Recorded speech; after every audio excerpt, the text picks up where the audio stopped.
This wave of emotion in you is the sign of this recognition that at some level you have this deep intuition while we're exploring our experience like this. That the only substance present in your experience is the knowing of it. That knowing doesn't belong to any particular experience, because it pervades all experience. The screen doesn't belong to any particular movie, because whatever movie you're watching, it's the same screen. When the movie disappears, nothing real disappears. Just the screen changes color. The screen, that is this knowing, being aware. Is there any part of your experience that is not pervaded by that? Look around you, your entire experience. Is it not all pervaded by being aware? Try and find now a little corner of your experience that is exempt. It's like looking for a part of the movie that is not made out of the screen. Can you find a little feeling of depression or a little feeling of sadness that is pervaded by the knowing of it, that is not pervaded by the experience of being aware? No. Your experience is saturated with being aware. It's like the landscape on an evening like this evening. It's drenched in sunlight. It's bathed in sunlight. Your experience is bathed in consciousness, permeated by it. In fact, even that is not right, because we can't say that the image, that the movie is pervaded by the screen. That would suggest that the movie was one thing, that the movie had its own independent existence, and the screen was something else that somehow pervaded the movie. Yeah, it's not like that. There's just the screen, changing its colors and appearing one moment as a thriller, and the next moment as a drama, and the next moment as the news.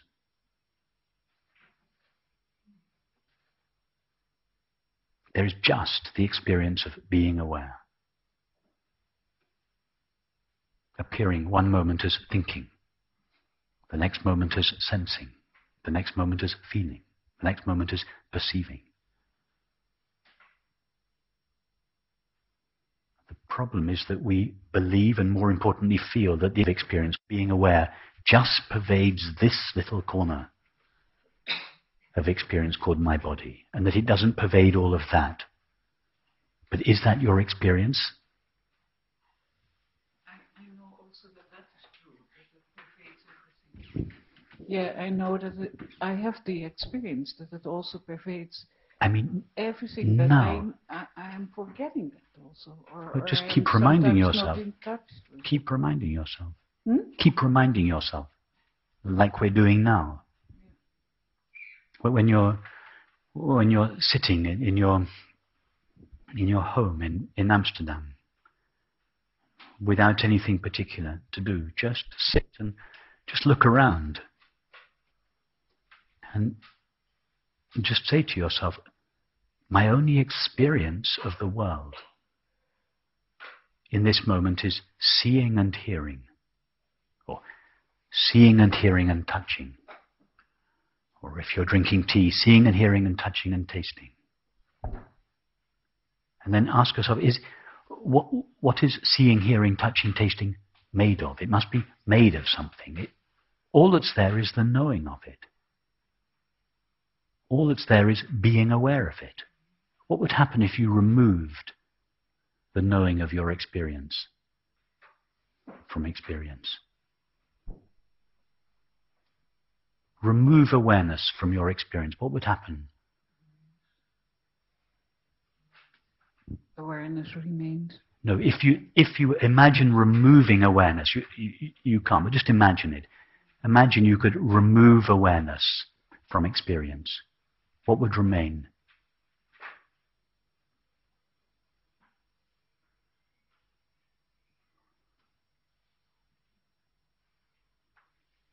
Awareness. You can't. Well, of course you can't. Yeah. No, that's why I say imagine it. Nothing would remain. You can't. You're right. You cannot do that.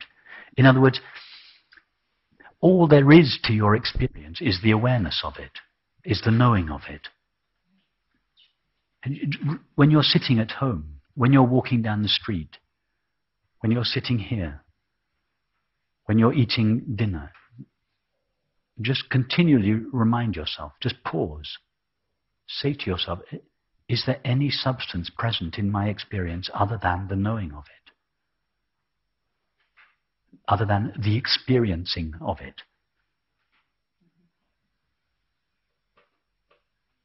You see, the habit of believing I, consciousness or awareness, am identical to this. I am limited by this. I live inside this, is so strong in us. Particularly for me it is because I have such a lot of physical pain that is also... Well, then you go to your physical pain. Do this to begin with when it's not. Do this to begin with when it's not too intense. You treat your physical pain just like you treat the sound of the traffic because physical pain is a sensation. It's an intense version of the sensation you are now experiencing with your hand on your mic, but it's more intense. Yeah, but it's still made of the same stuff. Yeah, pinch yourself. Pinch your arm. Yeah, it's a little bit painful. It's not very painful, but it's a little bit painful. It's not very pleasant. Yeah, is there anything there other than the knowing of it? It's made out of the same stuff. Yeah, now pinch yourself harder. Yeah, okay. Yeah. What's it made of? What's the stuff that it is made of? It's just the knowing of it. Okay, now let go. Pain is unpleasant. It's supposed to be. Yeah, it's an intelligent signal, one of nature's intelligent signals. Something needs attending to in your body. It's supposed to be unpleasant. But just because it's unpleasant doesn't exempt it from being made out of consciousness. It's still made out of consciousness. It's still, all that's there is the knowing of it. Now, it's true that at a certain stage, pain may become so intense or circumstances may become so demanding that the knowing of that may seem to be obscured, or the depression may seem to be so deep that we may lose touch with the fact that the only substance present there is knowing. Just like when the image on the screen goes black, we may think the screen is completely obscured. But it's not true. When the screen goes black, it is not obscured any more than it is when the screen is white. When we are, a deep depression is lit up, is rendered knowable by the brilliant light of pure consciousness. Can you say that once more? Even the darkest depression, even our deepest depression, you know that experience, yes? When you're depressed, you are aware of being depressed. You can say to yourself, I am aware of being depressed.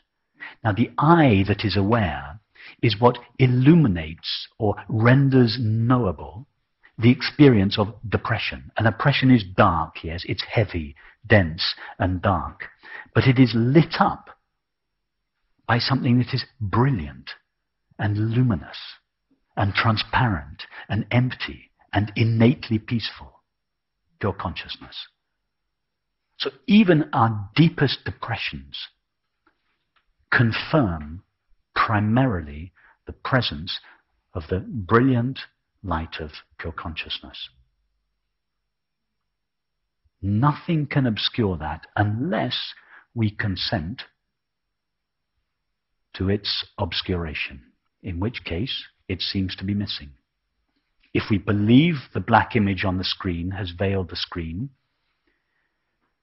will appear to be veiled.